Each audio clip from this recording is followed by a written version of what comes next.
Facebook data leak में एक बड़ी जानकारी सामने आई। डेटा लीक का खुलासा करने वाले क्रिस्टोफर वाइली ने कहा कि British company Cambridge Analytica Bharat में बड़े पैमाने पर काम करती थी।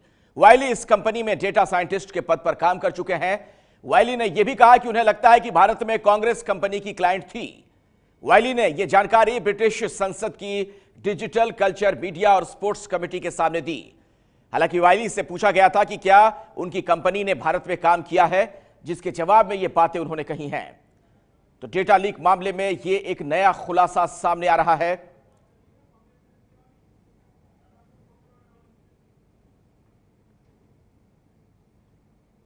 You mentioned that they'd done quite a bit of work in India. Could you just describe what you're aware of?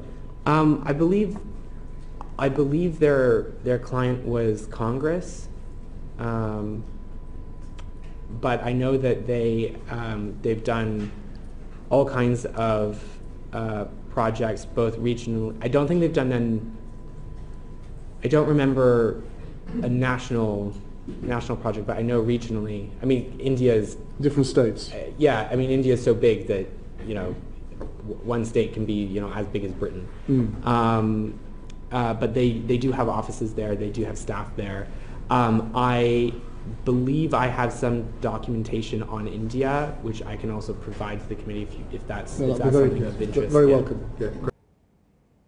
और क्रिस्टोफर वाइली के बयान के बाद बीजेपी और कांग्रेस आमने सामने आ गई है। बीजेपी कह रही है कि राहुल गांधी माफी मांगे, वहीं कांग्रेस का कहना है कि सरकार झूठे आरोप न लगाए, एफआईआर दर्ज कर जांच करा ले।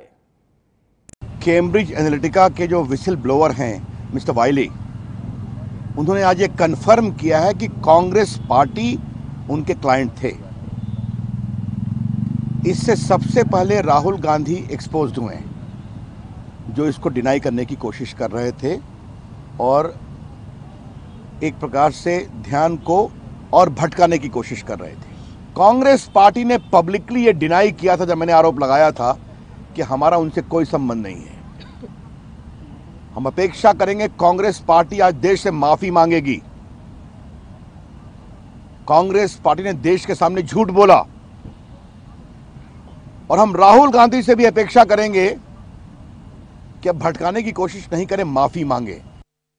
2 दिन पहले ही कैम्ब्रिज एनालिटिका, जिसका इस्तेमाल उन्हीं के पार्टनर अवनीश राय द्वारा माना गया कि 2014 के चुनाव में कांग्रेस के खिलाफ भारतीय राष्ट्रीय कांग्रेस की सरकार को गिराने के लिए एक षड्यंत्र के तहत कैम्ब्रिज एनालिटिका इस्तेमाल किया गया। और किसके द्वारा किया गया?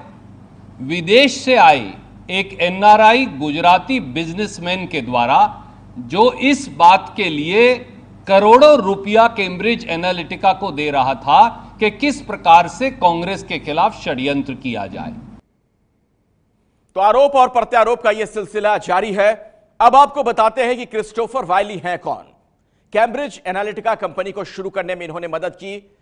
फरवरी तक 1350 से ज्यादा एनकाउंटर हुए हैं। कैम्ब्रिज एनालिटिका कंपनी को शुरू करने में उन्होंने मदद की। कैम्ब्रिज एनालिटिका कंपनी के डेटा साइंटिस्ट थे। गैर कानूनी कामों की जानकारी के बाद कंपनी इन्होंने छोड़ी। फेसबुक डेटा लीक होने का खुलासा इन्होंने किया था। फेसबुक से डेटा लेने के लिए ऐप बनाया था। आपको बता दें कि फेसबुक से 5 करोड़ लोगों का डेटा चुराया गया।